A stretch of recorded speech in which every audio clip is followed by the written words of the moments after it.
안녕하세요. 바이블 온에어의 조태현 교수입니다. 오늘은 여러분들과 함께 마가복음 3장 7절부터 12절까지 바닷가의 치유, 사람들이 예수님께 많이 나온 그 이야기에 대해서 함께 나누려고 합니다. 오늘 이야기의 제목을 사람들이 예수께 몰려든 이유, 이렇게 잡은 데는 이유가 있습니다. 그렇지 않아도 어떤 모든 언론, 여론, 모든 면에서 기독교에게 불리하게 돌아가고 있는 이런 현실에 코로나까지 터지고 목회가 점점 더 힘들어지잖아요. 기독교에 대한 그 시선도 더 싸늘해지고요. 정말 목회하는 분들 입장에서는 또 기독교를 아주 사랑하고 또 신앙을 잘 지키고자 하는 사람들한테는 많이 답답한 시대예요. 그런데 왜 사람들이 예수님께 모여들었는지 이 본문을 잘 살피면 오늘 우리가 처한 문제에 대한 해답이 있지 아니할까? 그런 취지에서 제목을 이렇게 달아보았습니다. 여러분 끝까지 시청해 주시면 대단히 감사하겠습니다. 그리고 또 이렇게 시청하시면서 구독도 눌러주시고 좋아요도 눌러주시고 또 이 소감을 댓글로 남겨주시면 더 감사하겠습니다. 저와 함께 본문을 읽어볼까요? 예수께서 제자들과 함께 바다로 물러가시니 갈릴리에서 큰 무리가 따르며 유대와 예루살렘과 유두메와 요단강 건너편과 또 두로와 시돈 근처에서 많은 무리가 그가 하신 큰 일을 듣고 나오는지라. 예수께서 무리가 에워싸 미는 것을 피하기 위하여 작은 배를 대기하도록 제자들에게 명하셨으니 이는 사람들이 많은 사람을 고치셨으므로 병으로 고생하는 자들이 예수를 만지고자 하여 몰려왔음이로라. 더러운 귀신들도 어느 때든지 예수를 보면 그 앞에 엎드려 부르짖어 이르되 당신은 하나님의 아들입니다 하니 예수께서 자기를 나타내지 말라고 많이 경고하시니라. 관찰할 몇 가지 사항들이 있습니다. 일단 어떤 특정 사건이 아닌 일반적인 치유의 사실을 알리는 요약문입니다. 그래서 성서학자들은 신약학자들은 이러한 경우를 치유의 요약문이라고 그렇게 부릅니다. 등장인물은 예수님, 제자들, 그리고 무리 그렇게 있죠. 그리고 무리가 몰려와 모두 바닷가에 나아가서 만납니다. 시간을 특정하지 않았지만은 어떤 시간은 특정하지 않았지만은 공간은 어떤 바닷가로 명시되어 있습니다.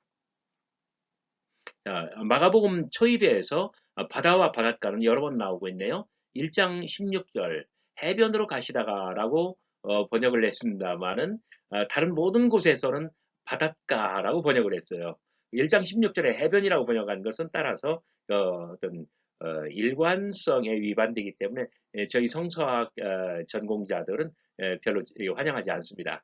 그냥 바닷가로 하려면 끝까지 바닷가로 하는 게 더 나아요. 그리고 1장 16절 시몬과 안드레는 바다 안에서 그물질을 하고 있었죠. 2장 13절 예수님께서는 다시 바닷가로 나아가시고 그때 또 레위를 만나셨죠. 3장 7절 바로 그 바닷가로 예수께서 다시 나가신 겁니다. 그리고 4장 1절 이하에서 바다가 세 번이나 바다라는 용어가 반복되고 그리고 이제 항해 이야기가 이제 여기서부터 적극적으로 시작이 돼요. 그리고 마가복음에는 4장 35절부터 그리고 6장 45절부터 8장 13절부터 이렇게 바다에서의 어떤 항해 이야기가 세 번 나오고요. 그리고 그 사이사이에 항해의 사실을 알리는 이야기가 또 세 번 더 나와서 어, 모두 합하여 6차례 항해가 나오지만 그중에 3번의 어떤 항해가 어떤 사건과 이야기로 남아 있다고 할 수 있습니다. 특히 여기 9절에 배를 대기하도록 제자들에게 시켰다라고 했는데 여기 이 배를 신호탄으로 해서 이 4장 1절 예수님께서 배를 타고 비유 말씀하시고 4장 35절에서 첫 번째 항해가 시작되는 것 기억해 두시면 참 좋을 것 같습니다. 자, 여기서도 더러운 귀신들이 나오는데 어떤 축기의 특정 사건이라기보다는 어떤 일반적인 요약 보도문이죠. 그리고 메시아 비밀에 관한 이야기, 나오는 것 여러분 주목해 주시기 바랍니다. 특히 8절 그가 하신 큰 일, 요 말이 오늘 이야기에서 본문에서 굉장히 중요한 하나의 키워드입니다. 여러분 기억해 두시기 바랍니다. 마가복음의 지명과 인종, 지리적인 것 한번 살펴볼까요? 예수께 나오는 사람들은 첫째 갈릴리에서 나와요. 그다음에 예루살렘과 유대에서 나와요. 이두메, 요단강 건너편, 두로와 시돈, 어, 다시 말해서 동서남북 사방에서 나와요. 한번 지도로 한번 살펴볼까요? 자, 여기가 갈릴리 바다입니다. 정확히 말하면 호수지만은 옛날 유대인들은 갈릴리 바다라고 불렀어요. 그리고 여기 오늘 본문에 나오지는 않지만 사해 바다입니다. 갈릴리 바다에서 이렇게 쭉 흘러서 사해 바다까지 오는 이 강을 요단강이라고 부릅니다. 참고로 갈릴리 바다는 가장 깊은 곳이 죄송합니다. 갈릴리 바다의 해수면은 지중해 보다도 200m나 낮은 해발 마이너스 200m예요. 그리고 가장 깊은 곳은 수면으로부터 한 대략 한 4, 50m 이렇게 갑니다. 그러니 이 요단강도 굉장히 저지대고요. 물론 갈릴리 바다의 해수면보다 이 사해 바다의 해수면이 더 낮기 때문에 요단강이 이쪽으로 흐르는 거예요. 남쪽으로 흘러내려서 사해 바다로 가는 거예요. 거꾸로 가는 것이 아니라 기억해 두시기 바랍니다. 자, 갈릴리는 어디입니까? 갈릴리 바다의 서쪽 이 지역을 갈릴리라고 부릅니다. 자, 예루살렘과 유대는 어디예요? 자, 여기 예루살렘에 찍혀 있네요. 그다음에 예루살렘이 서울 수도라고 한다면 유대는 거대한 예루살렘을 둘러싼 지역이에요. 수도권과 같은 곳이에요. 자, 이두메아는 바로 이 사해바다 그리고 유대 남쪽입니다. 특히 이쪽이 구약 시대의 에돔이기 때문에 그 후예라고 이두메아를 그렇게 부를 수 있습니다.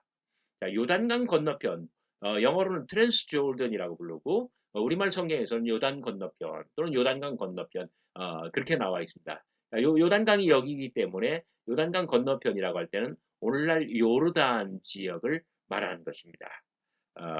여기에 뭐 페트라도 있고 뭐 그 제라시라고 하나요? 뭐 그런 도시도 있고 여리고도 있고 뭐다 요단 건너편에 있는 그러한 유명한 도시들이죠. 두로와 시돈은 어디입니까? 자, 여기 두로가 여기에 있습니다. 그리고 시돈은 더 그 위에 있고요. 고대 페니키아 왕국, 지중해 바다 전체를 석권해서 남유럽과 북아프리카의 식민 제국을 건설하던 바로 그 페니키아 왕국이에요. 나중에 예수님께서 수로보니게 여인을 만날 때 두로에 가서 만나셔요. 왜 수로보니게냐? 시리아 페니키아. 예수님 당시에는 시리아 지역이에요. 근데 고대 지역으로 어떤 고대 왕국으로 말하면 페니키아거든요. 그래서 사이로 피니시온 워먼 이 수로보니게 여인이라고 수로보니게라고 음역을 냈습니다만은 이 페니키아라는 뜻이에요. 시리아 지역의 페니키아.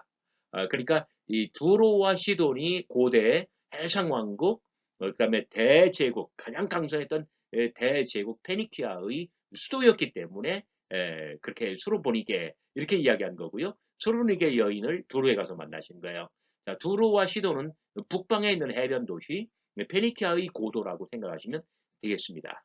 자, 어떤 예수께 몰려 나온 사람들은 다 동서남북 사방에서 나와요. 자, 그러니까 이 갈릴리 가버나움을 중심으로 이 복음, 곧 예수의 이야기를 펼치는데 어떻습니까? 남쪽, 예루살렘과 유대, 그리고 서쪽, 온 갈릴리에서 다 나오죠. 그 다음에 요단 건너편에서 나오죠. 그러니까 동쪽이잖아요. 그리고 이 남쪽, 더 남쪽 이두메아에서 나오죠. 더 북쪽 두로와 시돈에서 나오죠. 그렇습니다. 자, 그러면 유대인과 이방인 어떻습니까? 갈릴리 바다 서쪽은 유대인이에요. 그 다음에 예루살렘과 온 유대는 자연히 유대예요. 자, 그 사이에 기억해 두시기 바랍니다. 사마리아가 있고요. 갈릴리와 예루살렘 유대 그 사이에 뭐가 있다고요? 사자로 시작하는 이 사마리아가 있고요. 그 다음에 이두메아, 요단강 건너편, 두로시돈 여기 모두가 다 이방인입니다. 그래서 오늘 성경 본문에서 언급하는 갈릴리, 예루살렘과 유대 1번과 2번은 모두가 다 아, 유대인. 그다음에 이두메, 요단강 건너 두로와 시돈. 자, 여기 남쪽, 서쪽, 저 북쪽 모두가 다 이방인이에요. 사람들은 동서남북 사방에서 오지만 거기에는 유대인뿐만 아니라 이방인들도 많이 있습니다. 마가복음에서 유대 땅과 이방 땅, 그래서 이 갈릴리 바다를 중심으로 해서 왼쪽 서쪽은 유대인들의 땅, 동쪽은 이방인들의 땅. 그래서 항해 이야기가 나올 때는 언제나 이 의미의 코드가 적용이 됩니다. 항해는 언제나 대부분 뭐랄까요? 이 횡단이었고요. 이 횡단은 서에서 동으로 그래서 유대 땅에서 이방 땅으로 뚫고 가려고 하는 어떤 그 선교의 여행인 것 기억해 두시기 바랍니다. 자, 파산한 사회의 거덜난 종교. 정치와 권력의 존재 이유는 무엇입니까? 여러분, 우리나라에서도 뭐 예를 들어서 뭐 어떤 진보의 정당, 보수의 정당, 보수와 진보의 정당, 정치의 어떤 존재 이유는 뭐예요? 권력의 존재 이유는 뭐예요? 모든 국민들 개개인들에게 행복의 최소한을 보장하려고 그러는 거예요. 아니면 어떤 그 평균적인 어떤 행복을 보장하려고 하는 거예요. 그래서 세금을 걷는 것이고요. 어떤 부를 재분배하는 것이고요. 그리고 뭐 도로를 만들고 뭐 어떤 기초 어떤 수급을 해주는 거고요. 예, 모든 정치와 권력의 존재 이유는 이 개인들에게 최소한의 행복 그거라도 아니면 어떤 그 행복의 평균성을 보장해 주려고 하는 것이에요. 그렇다면 종교와 제도의 존재 이유는 무엇입니까? 자, 이 정치가 행복의 어떤 최소한을 보장해 주려고 했는데 거기서 낙오되는 사람들에게 하나님의 은총을 베풀라고 종교와 제도도 존재하는 것이거든요. 그런데 정치는 자신을 위해서 권력을 사용하고 종교는 낙오된 자를 섬기지 않으며 도리어 오히려 지배 계층을 숭배합니다. 그리고 많은 경우에 종교가 정치에 가담을 해요. 그래서 어떤 특정인들을 지지하고 어, 그렇다면 사람들은 마음 둘 곳이 없어져요. 오늘의 본문이 바로 이러한 경우입니다. 정치도 길을 잃고 종교도 길을 잃고 그 오늘날 이 기독교를 막 비슷한 다른 이름으로 부르고 막 더욱이 막 뉴스가 나왔다고 하면 이 기독교를 막 이렇게 비판하고 욕하고 그런 거 투성이에요. 기독교 뉴스가 나왔다고 한다면 사람들은 의지할 데가 없어지는 거예요. 예수님 당시에 엄연히 종교가 있었어요. 집의 종교는 뭡니까? 유대교예요. 어. 유대교의 지도자들은 누구예요? 대제사장들, 그리고 뭐 서기관, 바리새인들 많이 있죠. 그런데 왜 그들은 사람들에게 마음 둘 곳이 어떤 사람들의 마음을 모으는 곳이 되지 못하고 있습니까? 혹시 오늘날 기독교가 어떤 그 여론이나 언론에서 그렇게 많이 비판을 받고 사람들이 어떤 등을 치는 이유는 바로 오늘의 본문처럼 파산한 사회에 거덜난 종교 이러한 현상은 아닐지 모르겠습니다. 물론 이 정치와 종교가 길을 잃으면 사람들은 의지할 데가 없어집니다. 바로 그때 예수님은 분명 제야 인사였지만 예수님에게 그 많은 사람들이 몰려들었고 쇠됐던 것입니다. 자, 무리와 예수. 쇠도에 오는 사람들은 누굽니까? 7절, 8절, 9절에 보면 큰 무리, 많은 무리라고 표현이 되어 있습니다. 그러나 그들은 구체적으로 말하면 병으로 고생하는 사람들, 귀신 들린 사람들, 심지어 이렇게 이 말을 잘 들어보면요, 병고로 고생하는 사람들, 또 뭐 어떤 불구자들, 또 사회에서 낙오된 사람들이에요. 그런데 그들은 귀신 들렸다고 이 라벨이 붙은 사람들이에요. 오늘 제가 어떤 분을 뵀는데 그래요. 뇌전증이래요. 가족이 뇌전증. 이렇게 뭐라 하냐면 옛날 간질병자들을 뇌전증이라고 부를 때요. 가만히 말씀을 듣다 보니까 저도 제 인생의 아주 어렸었던 시절에 그러한 증상을 겪은 적이 있어요. 꼭 교회에서요, 성탄절 이브에 올라이트 할 때 보면은 그때 그런 증상이 오고 제가 막 이렇게 혼절해요. 그리고 입에 거품을 물었대요.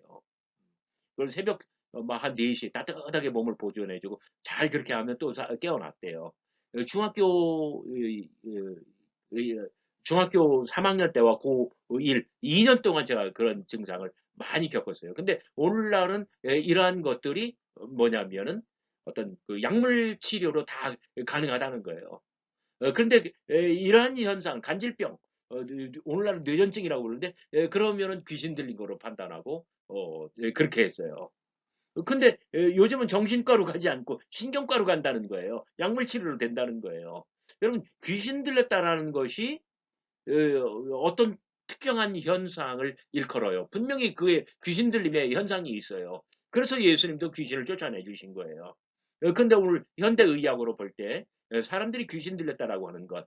그럼에도 불구하고 불과 2-30년 전에는 귀신 들린 것이었지만은 지금은 신경과 정신과가 아니라 신경과에서 치료한다는 거잖아요. 옛날 예수님 시절에도 정말 병고로 고생하는 사람들 아니면 뭐 어떤 불치병이나 아니면 불구나 이런 경우를 어떤 개인의 재난을 귀신 들린 걸로 덮어 씌우고 사람들을 그렇게 취급한 그러한 흔적들이 많이 있다는 거예요. 이런 사람들. 자, 제도권에는 분명 유대교의 대제사장, 이 사람들은 당대의 유대 자치령 정부에서 최고의 권력을 가진 사람들입니다. 서기관 최고의 학식을 가진 지성인들입니다. 바리새 종교적인 어떤 상징처럼 가장 경건한 사람들입니다. 자, 공인된 지도자들이 많이 존재했어요. 하지만 예수님은 제야 인사에 불과했습니다. 어, 제도권 내에서 공인된 적이 없었기 때문이에요. 그런데도 귀신 들린 자들과 그 많은 사람들은 제도권 밖 제야 인사인 예수님에게 쇄도했습니다. 왜 정치인들에게 가지 않고 종교인들에게 가지 않고 그 다음에 학자들에게 가지 않고 왜 예수님에게 갔을까? 예수님의 방법은 무엇이었을까? 오늘 우리가 직면한 문제, 우리가 직면한 현실에 대한 답이 바로 여기 있지 아니할까? 여러분 곰곰이 생각해 보시기 바랍니다. 자, 치유를 위해서 예수님께서 환자를 만지려 하지 않고 환자가 예수님을 만지려고 쇄도해서 오며 손을 내어 뻗는 것, 이것도 하나의 특이한 현상입니다. 자, 예수님을 에워싸 밀었대요. Thrilibos in auton. They pressed him. 예수님을 막 쥐어짜듯 막 사람들에게 그렇게 몰려드는데, 사람들이 모여드는데, 예수님이 압살당할, 그럴 지경까지 그렇게 몰려들었다는 것이에요. 무엇일까요? 많은 사람들이 예수께 나오는 이유는 무엇일까요? 그가 행하신 큰 일 때문이라고. 그가 행하신 큰 일을 들었습니다. 8절 이렇게 말을 합니다. 사람들이 예수님께 쇄도해오는 것은 예수님의 말씀의 권위와 예수님의 어떤 치유의 기적 때문일 것입니다. 그러니까 이것은 1장에 집중적으로 보도되어 있는 것 아니에요? 그런데 자, 오늘 본문이 3장 7절부터 12절까지예요. 바로 그 앞선 거대한 이야기가 갈릴리 논쟁 2장 1절부터 3장 6절까지예요. 자, 이 예수님의 일반적인 치유보다는 그보다 더 중요한 것은 무엇이냐면 갈릴리 논쟁에 나타난 바. 이 어떤 유대교의 제사장들, 서기관들, 바리새인들, 유대교의 지도자들과는 확연하게 다른 예수님만의 방법, 예수님만의 해법, 예수님만의 길, 바로 그것 때문이 아닐까요? 저는 그것을 가리켜서 예수님의 혁신, 하나님 나라의 새로운 도전이라고 부릅니다. 많은 사람들이 나온 이유는 그가 행하신 큰 일을 들었기 때문이다 라고 했을 때에, 자, 서사적으로는 바로 그 앞에 거대한 단위 갈릴리 논쟁 때문입니다. 구체적으로는 뭐예요? 예수님의 혁신. 제가 혁신이라는 말을 용어를 사용할 때는 유대교의 제사장, 서기관, 바리새인들, 당대의 예수님 당시에 유대교 자치령 정부가 있었고, 자, 정치 권력이 있었고, 그리고 어떤 종교가 있었어요. 그런데 그 정치인들, 종교인들에게 가르지 않냐고 예수님께 오신 것은 뭐냐면 갈릴리 논쟁에 보면은 당대의 유대교 지도자들, 유대 사회의 정치 지도자들, 종교 지도자들과 예수님의 방법이 확연하게 다르잖아요. 갈릴리 논쟁 5개의 이야기에서 예를 들어서 중풍병자를 고치는 이야기. 어, 유대교 지도자들, 유대 사회의 전통적인 권위는 뭐라고 합니까? 오직 하나님 한 분 외에는 누가 사람의 죄를 사할 수 있느냐? 하나님만이 죄를 사한대요. 그런데 예수님께서는 뭐라고 말씀하십니까?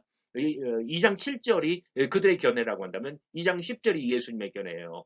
하나님 어떤 사는 권세가 땅에 있다는 거예요. 땅으로 내려왔다는 거예요.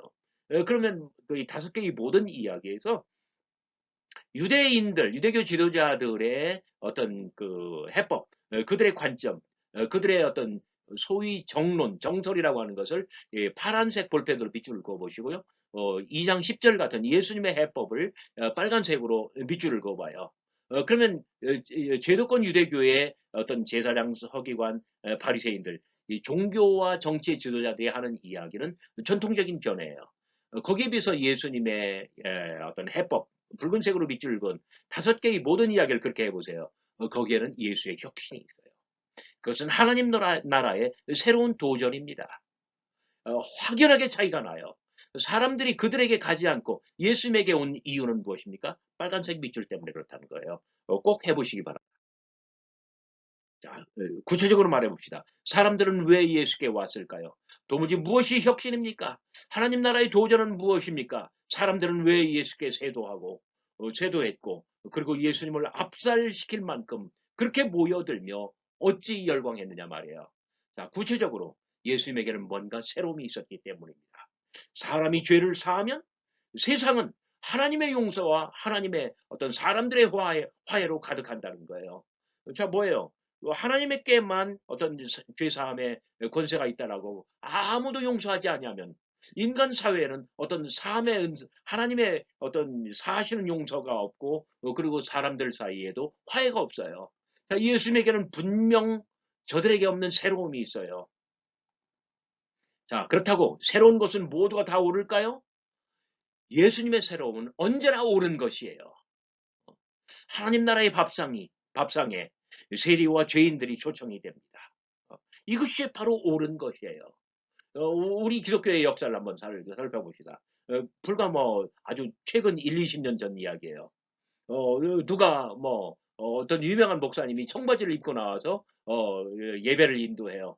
그러면 막 와 새롭다 하면서 다 따라갑니까? 따라가는 사람들이 일부 있어요. 겉멋 때문에.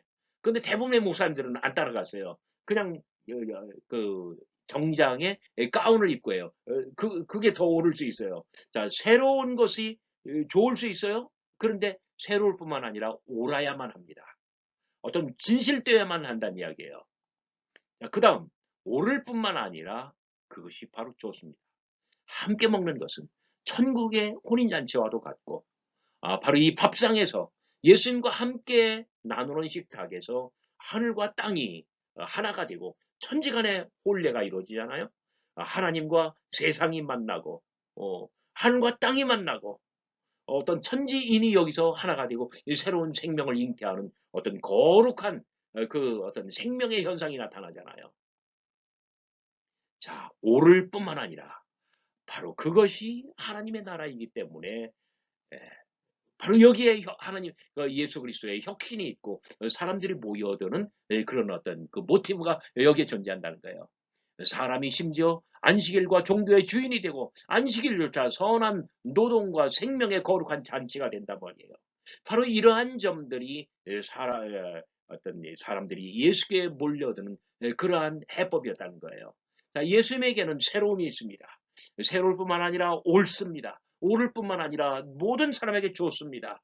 좋을 뿐만 아니라 그것이 바로 하나님의 나라입니다. 오늘날 우리 기독교가 우리의 목회가 이러한 새로움, 옳음, 참됨, 바름, 그 다음에 좋음, 그 다음에 하나님의 나라 이 모든 것을 회복한다면 우리 기독교에게 어떤 또 개교의 목회에게 어떤 새로운 활로가 이루어지리라고 저는 그렇게 믿고 있습니다. 그 구체적인 것은 무엇일까요? 그것은 만짐입니다. 10절 병으로 고생하는 자들이 예수를 만지고자 하여 몰려왔습니다. 예수를 만지려고 그들은 예수님께서 만져주시기를 너무나 간절히 원합니다. 그러나 사람들이 너무 많기 때문에 차례가 오질 않습니다. 하여 그들은 손을 뻗어 예수를 만지려 합니다. 무엇입니까?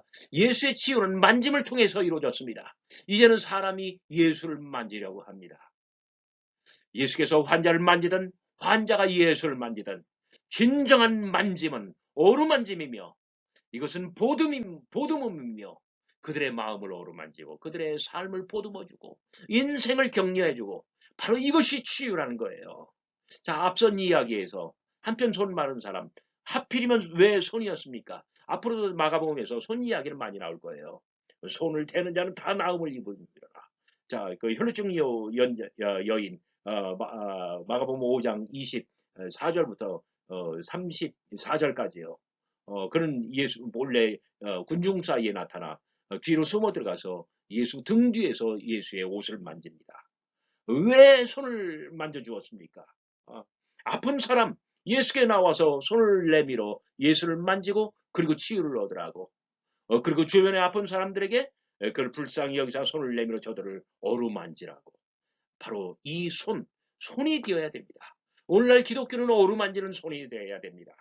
주변의 많은 사람들에게 이 만짐을 통해서 저들의 인생의 질고를 어루만져주고, 저들의 아픔을 그리고 보듬어주고, 그리고 저들의 상처를 치유해줄 때에 하나님의 교회에 이 치유하는 권세가 있을 때에 이 권세는 육신을 어떤 치유하는 것뿐만 아니라 어떤 정신적인 것, 마음적인 것, 그리고 저들의 어떤 삶의 아픔에서 오는 것, 이러한 모든 것들을 우리가 공감하고 어루만지고 치유할 때에 바로 여기에 어떤 뭐라 할까요? 어떤 이런 치유가 있으면 우리들 자신이 먼저 치유가 되고요, 교회가 치유가 되고요, 그리고 기독교가 치유가 되는 거예요.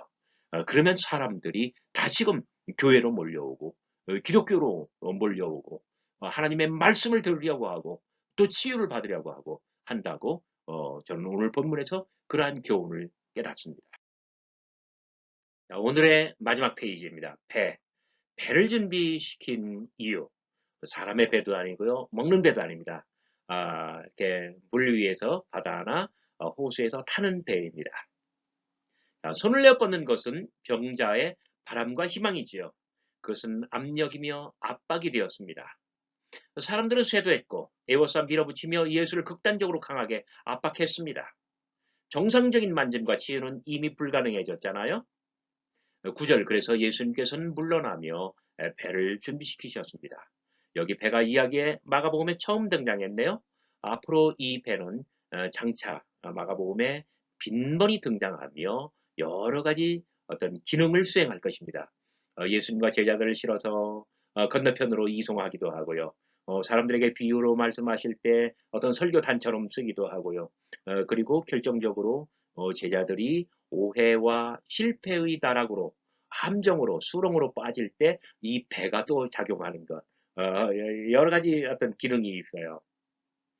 마지막으로 메시아 비밀 11절 더러운 귀신들이 예수님께 하나님의 아들 수에이 호이우스 호이우스 투 때우 이렇게 고백을 합니다.